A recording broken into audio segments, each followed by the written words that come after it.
The pandemic has created a perfect storm for teens and addiction. According to health experts, kids are falling prey to drug dealers, targeting them through social media. And fentanyl-laced drugs are becoming more common, with teens taking them without realizing exactly what they're ingesting. It's a new trend that is killing more teens by the day.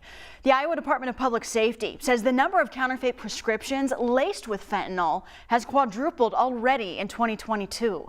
We spoke with a group of parents who share how their kids died from drugs, hoping to warn other parents and save lives. To honor you. To honor you, I get up every day and take a breath and start another day without you in it. To honor you, I laugh and love with those who knew your smile and the way your eyes twinkled with mischief and secret knowledge. To honor you, I take the time to appreciate everyone I love.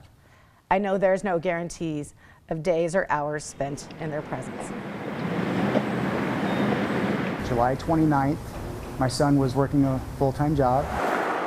And the next morning, when I went to make sure he was up for work, the door was closed.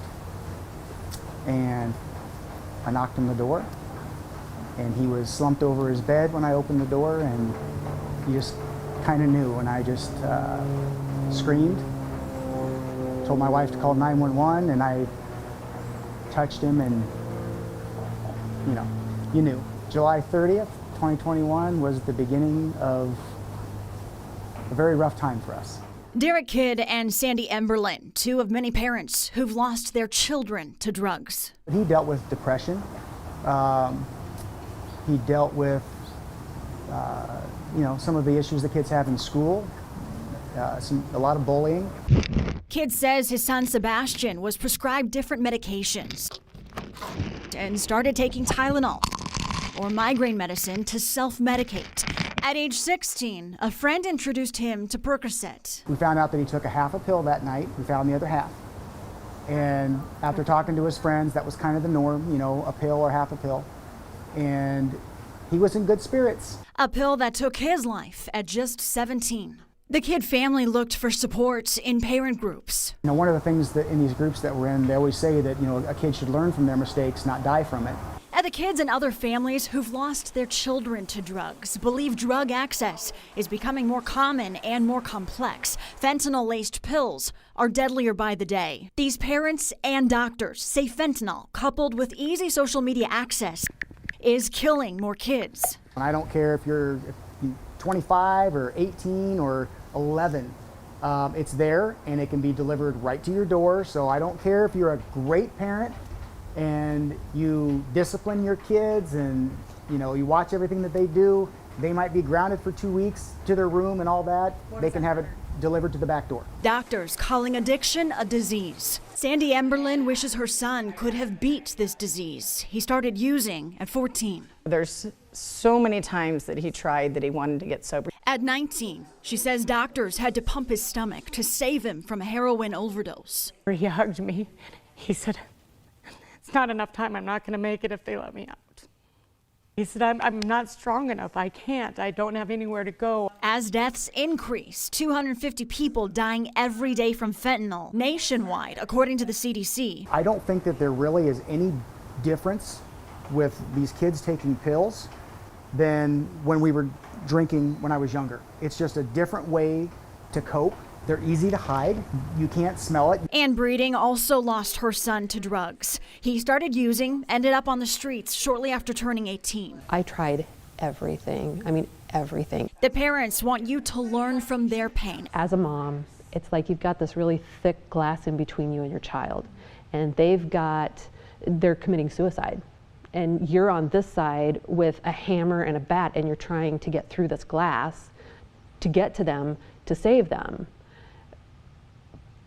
But then at the end of the day, for our story, I wasn't able to break through the glass. And I mean, I tried. And they ask for folks to stop calling drug users junkies. God doesn't make junk. And for someone to use that word, I'm gonna try not to cry, but for someone to use that word, you're saying that someone's child is junk. And I don't care who you are, what position you're in, if you use that word, how do you think a mom feels? And your kids know better than any other kid. They're kids. They're adults. They're humans. They have a heart, they have a soul, they have a family, they have a mom. Everybody has a story. And there's a reason why they got to where they're at. As a kid,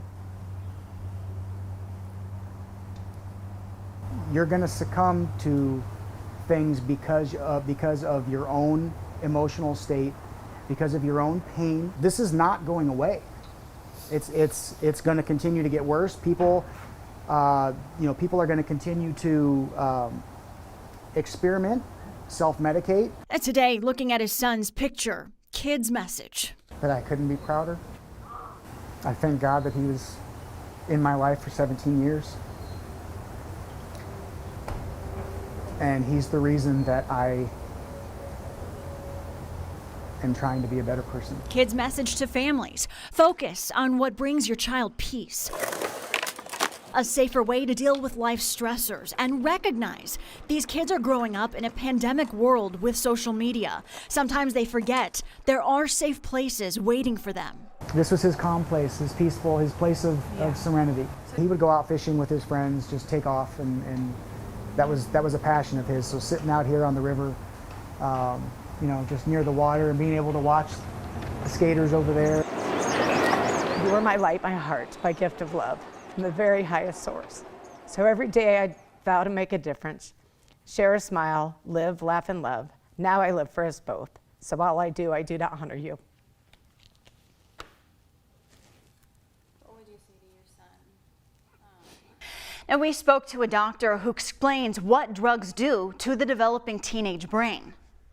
The opioid epidemic that's occurred is just a reflection of pure evil in our society, in my opinion, because what these drug dealers are doing out there is that they're lacing non-opioid drugs, anything else your child might be using, whether it's ecstasy or amphetamines or anything else, with tiny amounts of fentanyl, which is a highly addictive substance, in a way to really solidify that circuit of addiction in their brain and to create a new opioid addiction, which we know is very, very difficult to overcome once it forms. The doctor also addresses many questions parents may have after seeing this, including warning signs, how teenagers are buying drugs on social media, and how to support your teen when you discover they are using drugs. Tune in at 10:35 on Roku and Amazon Fire to see the full interview after this show. In the studio, Samantha Mesa, Local 5 News, We Are Iowa.